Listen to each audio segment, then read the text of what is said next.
श्रद्धयाग्निसमेध्यते श्रद्धया हूयते हविः श्रद्धां भगस्य मूर्धनि वचसा वेदयामसि।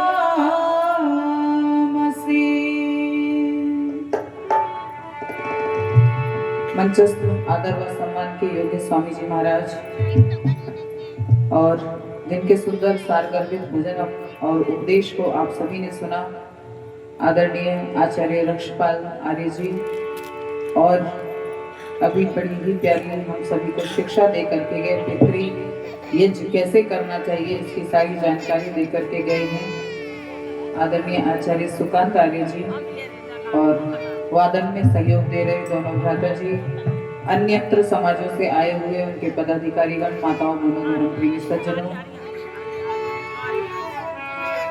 आइए उस परम पिता परमात्मा का ध्यान लगाएंगे और साथ ही साथ उस ईश्वर से प्रार्थना करेंगे कि हे ईश्वर, आप हमारे मन को विमल बनाइए, हमारे हृदय से सारी बुरी कामनाओं को दूर करके उसमें सद्गुण भरिए, अच्छाइयाँ भरिए, ताकि हम अपने मन को स्थिर कर सकें और स्थिर मन से ही हम परमपिता परमात्मा का दर्शन कर पाएंगे। ऐसे कृपा करो भगवान, मेरा मन डोले ना, ऐसे कृपा करो भगवान, मेरा मन डोले ना, ऐसे कृपा करो भगवान, मेरा मन डोले ना, रहे हर पल तुम्हारा ही ध्यान, मेरा मन डोले ना, रहे हर पल तुम्हारा ही ध्यान, मेरा मन डोले ना। भोजन किया है कि नहीं किया है? किसने भोजन नहीं किया? कोई है ऐसा जिसने भोजन ना किया हो? अच्छे से रोटी खाई, किसी को एक आधी कम मिली हो? है कोई ऐसा? अच्छा, आप हैं, चलिए आपको माफ किया जाता है, लेकिन बाकी जिसने अच्छे से भोजन किया है तो अच्छे से ताली बजा लो। या बढ़िया मजा नहीं आ रहा गीत गाने में? आनंद नहीं आ रहा क्या? आनंद आ रहा है तो साथ में गाइए। ऐसी कृपा करो भगवान, मेरा मन डोले ना, ऐसी कृपा करो भगवान, मेरा मन डोले ना, रहे हर पल तुम्हारा ही ध्यान, मेरा मन डोले ना।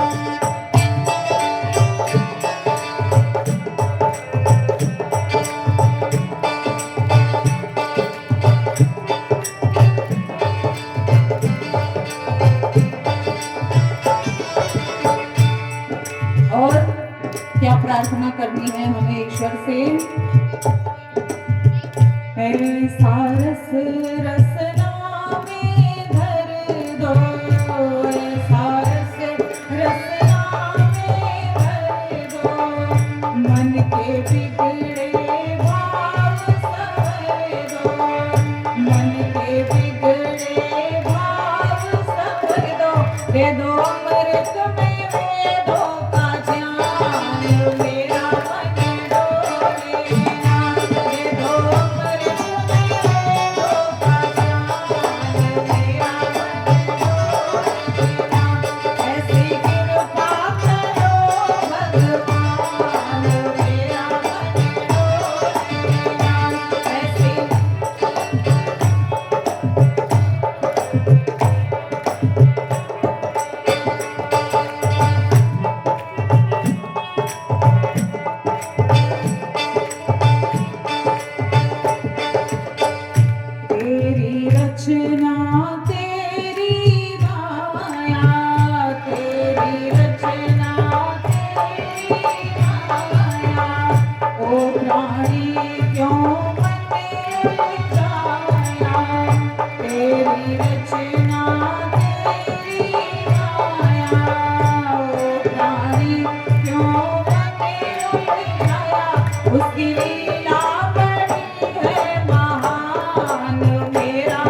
जगत पिता जगदीश्वर मेरे, जगत पिता जगदीश्वर मेरे, उज्ज्वल मन करो दूरिया मेरे, जगत पिता जगदीश्वर मेरे, उज्ज्वल मन करो दूरिया मेरे, तेरी रहमत से चमके जहान, मेरा मन डोले ना, तेरी रहमत से चमके जहान, मेरा मन डोले ना, ऐसी कृपा करो भगवान, मेरा मन डोले ना, ऐसी कृपा।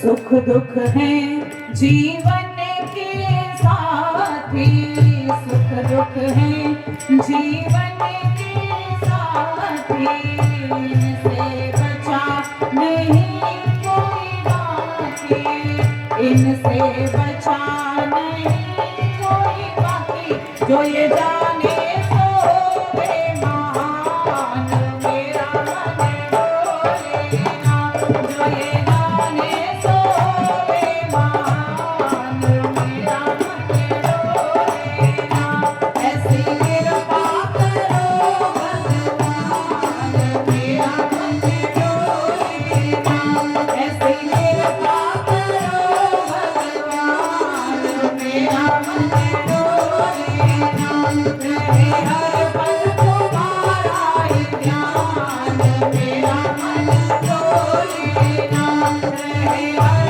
पल तुम्हारा ही ध्यान, मेरा मन डोले ना, देवो अमृत देवो का जान, मेरा मन डोले ना, ये मेरा मन डोले ना, प्रभु मेरा मन डोले ना, हाँ मेरा मन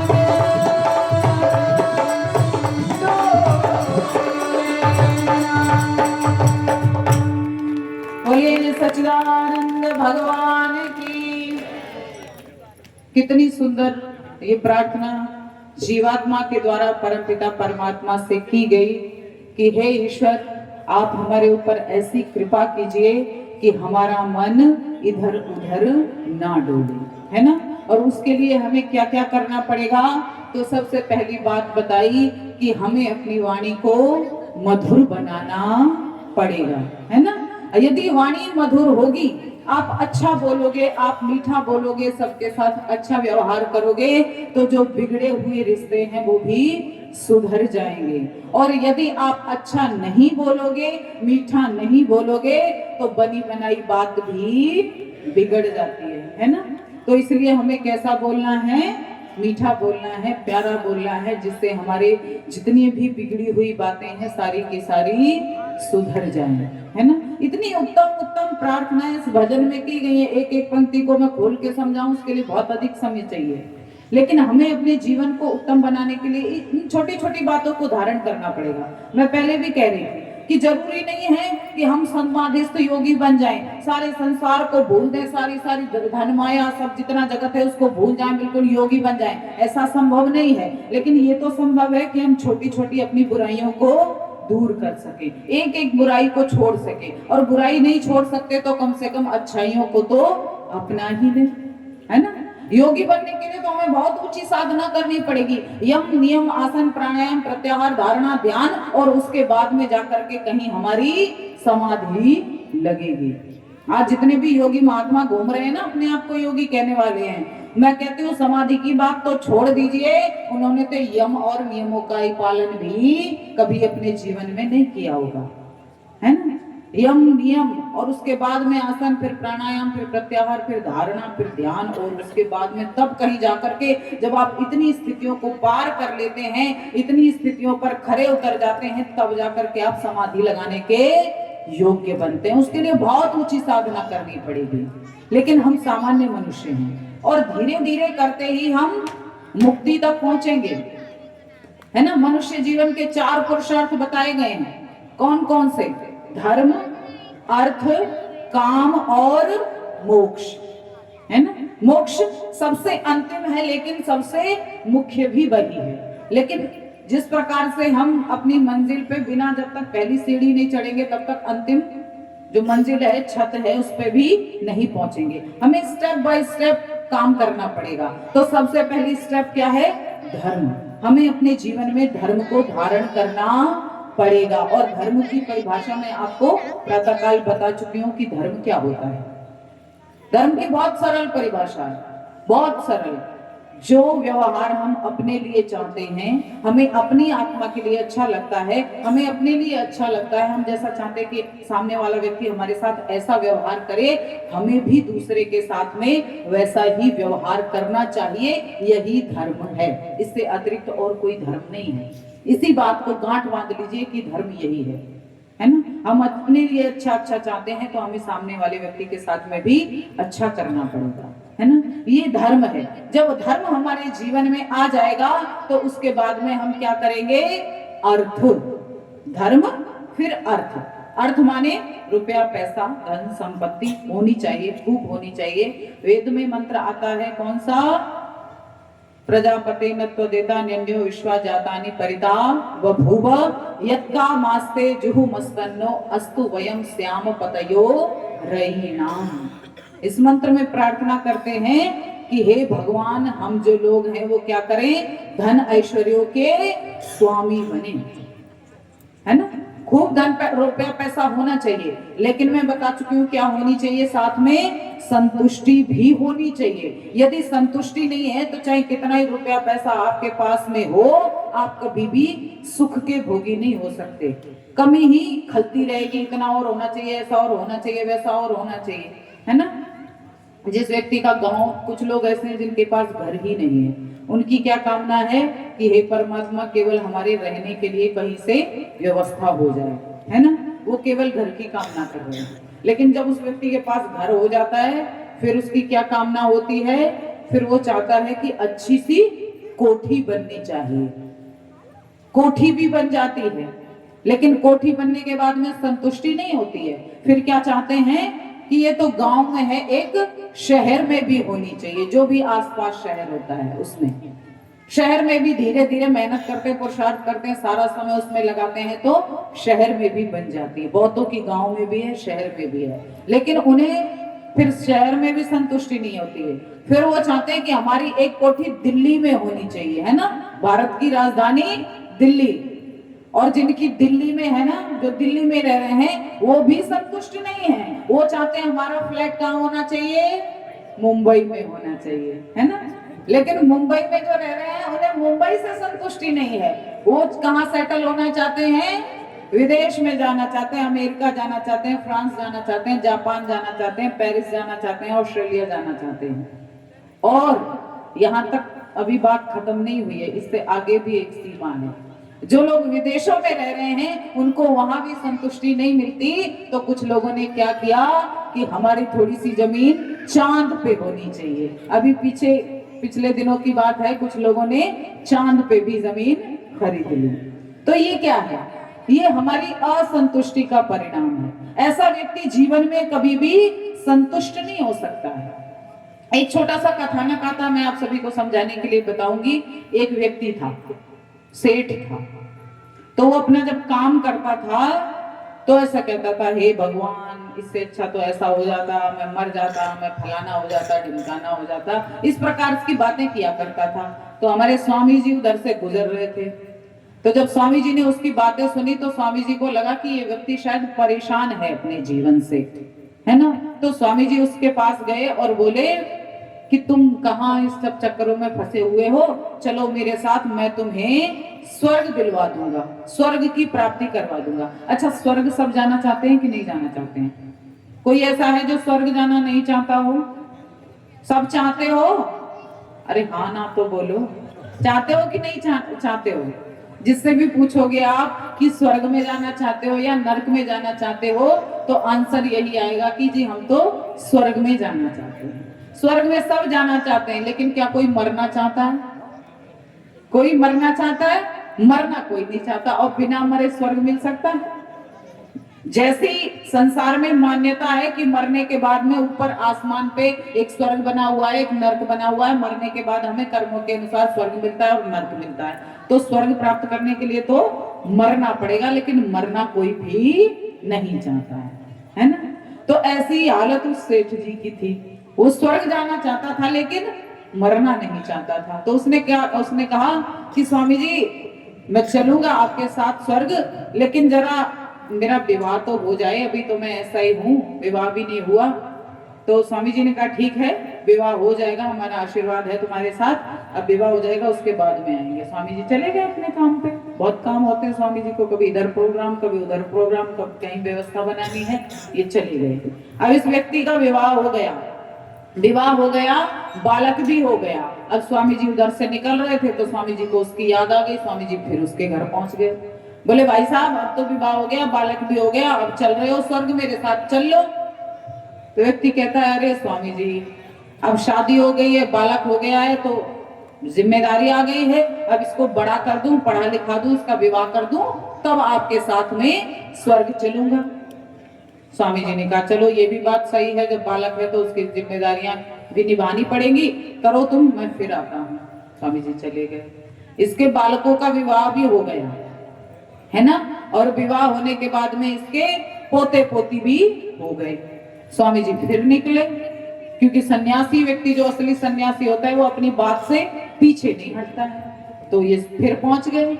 बोले अब तो पोते पोती भी हो गए, अब तो चलो।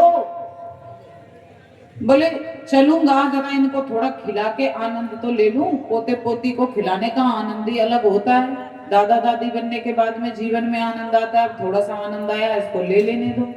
स्वामी जी चले गए। अब जब स्वामी जी दोबारा आए, पता किया तो बोले वो सेठ जी तो मर गए। अच्छा मर गए, तो स्वामी जी सिद्ध आत्मा थे, समाधि लगाए हुए व्यक्ति थे। जिसकी समाधि लग जाती है उसको पता चल जाता है क्या हो रहा है क्या नहीं हो रहा है। तो स्वामी जी ने समाधि लगाई और समाधि में लगा करके पता किया कि सेठ जी गए तो गए कहाँ, मरने के बाद में। तो पता चला सेठ जी जो मर गए थे वो उसी घर में गाय का बछड़ा बन चुके हैं, है ना। उनके घर में गाय थी, उसका जो बछड़ा हुआ वो अगला जन्म सेठ जी का ही हो गया था। तो स्वामी जी उस बछड़े के पास में गए। बोले महाराज अब तो चलो, अब तो बछड़े बन गए हो। तो सेठ जी ने कहा अरे चलूंगा स्वामी जी, अब ये बालक हैं, ये खेलते कूदते हैं, इधर उधर भागते हैं, मैं यहाँ रहता हूँ तो देखभाल करता रहता हूँ ना, इधर उधर नहीं जाएं, मैं द्वारे पे बंधा रहता हूँ। स्वामी जी ने कहा अच्छा चलो ठीक है, फिर आऊंगा मैं। स्वामी जी फिर चले गए। अगली बार जब आए तो पता चला वो बछड़ा भी मर चुका है। तो स्वामी जी ने फिर से पता लगाया कि देखें अब सेठ जी की हालत क्या है। तो पता चला बछड़ा मर करके अब वो कुत्ता बन गया है, कुत्ते की योनि में पहुंच गए हैं, और वहीं आसपास ही थे, उसी घर के आसपास। तो स्वामी जी ने ढूंढा और बोला कि अब तो चलो महाराज, अब तो इंसान से गाय और गाय से कुत्ते पे आ गए हो, अब भी इच्छा नहीं है क्या? बोले अरे स्वामी जी क्या है, आपको देख नहीं रहे हो, घर में दो दो तीन तीन बहुएं हैं, पोते की बहुएं हैं, इतने इतना माल जेवर इन्होंने पहन रखा है, मेरी सब मेहनत की कमाई है, और मैं यहाँ रखवाली तो करता रहता हूँ, चोर वोर आ गए सब लूट के ले जाएंगे, कौन देखभाल करेगा, बालक तो बाहर काम करते हैं। स्वामी जी ने कहा ठीक है तुम्हारी मर्जी, हम तो जा रहे हैं। और स्वामी जी चले गए। अब अगली बार आए तो पता चला कुत्ता भी मर गया है, और उसके बाद में सेठ जी क्या बन गए? तो सेठ जी बन गए हैं उसी घर में नाली का कीड़ा। और स्वामी जी ने कहा महाराज अब इससे ज्यादा क्या दुर्गति होगी, अब तो चलो। तो कह रहे अरे स्वामी जी आप तो मेरे कतई पीछे ही पड़ के रह गए, आपको कोई और नहीं मिलता है क्या ले जाने के लिए? जब देखो तब आ जाते हो, मुझे कहीं नहीं जाना, मेरे घर में अपने घर में बालकों को खेलते हुए देखता हूँ, बहुओं को देखता हूँ, पोते हो गए परपोते हो गए, इनका आनंद ले रहा हूँ, मुझे तो बहुत मौज आ रही है, मैं कहीं जाने वाला नहीं। आप सोचिए इतना पतन होने के बाद में भी संसार में ही व्यक्ति उलझा हुआ है ना। तो इससे छूटने की आवश्यकता है, तभी हमें जाकर के मोक्ष मिलेगा। धन तो बहुत कमा लिया, लेकिन धन कैसा होना चाहिए? धर्म से आया हुआ धन होना चाहिए। ऐसा नहीं कि चाहे जैसे बस पैसा कमा रहे हैं, चाहे किसी से रिश्वत ले रहे हैं, किसी का खून पसीने की कमाई को दबा रहे हैं, नोच रहे हैं, खसोट रहे हैं, पैसों की ढेरियां लगा रहे हैं, ऐसा पैसा कभी भी जीवन में काम आने वाला नहीं है। तो पैसा धन आना चाहिए, लेकिन कैसे आना चाहिए? धर्म से धन आना चाहिए। हमारी कमाई जितनी भी होनी चाहिए वो धर्म की कमाई होनी चाहिए, पुरुषार्थ की कमाई हुई पैसा होना चाहिए, मेहनत की कमाई होनी चाहिए। और जब धर्म से धन आ जाएगा और धन भी हो गया, तो फिर हम तीसरी चीज पे आते हैं, और वो तीसरी चीज क्या है? कहा काम। काम माने कामनाओं की पूर्ति। जब जीवन में धर्म होगा और अर्थ होगा, तभी तो हम अपने कामनाओं की पूर्ति कर पाएंगे, है ना। कामनाओं की पूर्ति तभी होगी जब हमारे पास धन होगा, है ना। लेकिन कामनाएं भी धर्म से जुड़ी हुई होनी चाहिए। धर्म सबसे पहली चीज है, उससे हट करके और कोई चीज हमारे जीवन में प्रमुख रूप से नहीं होगी। और जब ये सारी चीजें धर्म से जुड़ी हुई होंगी, तभी हमें मोक्ष की प्राप्ति हो जाएगी। अगर ये सारी चीजें धर्म से जुड़ी हुई नहीं है, तो चाहे आप कितना ही कुछ भी कर लीजिए, आपको मोक्ष की प्राप्ति होने वाली नहीं है, आपको मुक्ति मिलने वाली नहीं है। आप निरंतर ऐसे ही मनुष्य से गाय, गाय से कुत्ता, कुत्ता से जाने क्या क्या निरंतर नाना प्रकार की निकृष्ट योनियों में भटकते रहोगे, कभी भी मुक्ति मिलने वाली नहीं है। तो मुक्ति के लिए हमें प्रयास करना है, जीवन में मुक्ति को पाना है। तो बड़ा प्यारा सा भजन लिख दिया कवि ने, आइए सुनेंगे। क्या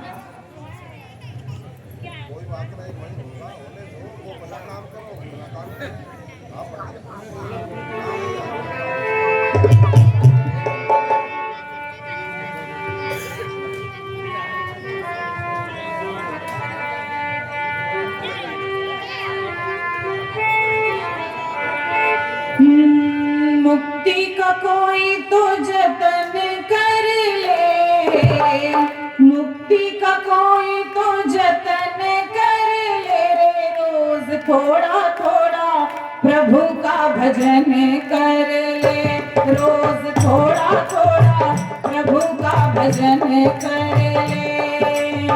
मुक्ति का कोई तो जतन कर ले, मुक्ति का कोई तो जतन कर ले। रोज थोड़ा थोड़ा प्रभु का भजन कर ले, रोज थोड़ा थोड़ा प्रभु का भजन कर ले, रोज थोड़ा थोड़ा प्रभु का भजन कर ले।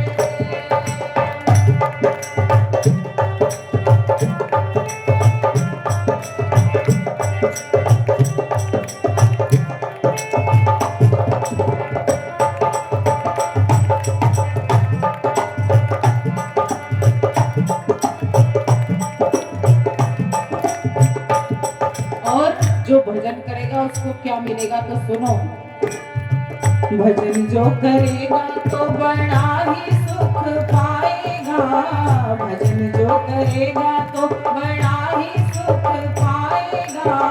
भक्ति से आत्मा का मैल धुल जाएगा, भक्ति से आत्मा का मैल धुल जाएगा। आत्मा के साथ साफ मन कर ले, आत्मा के साथ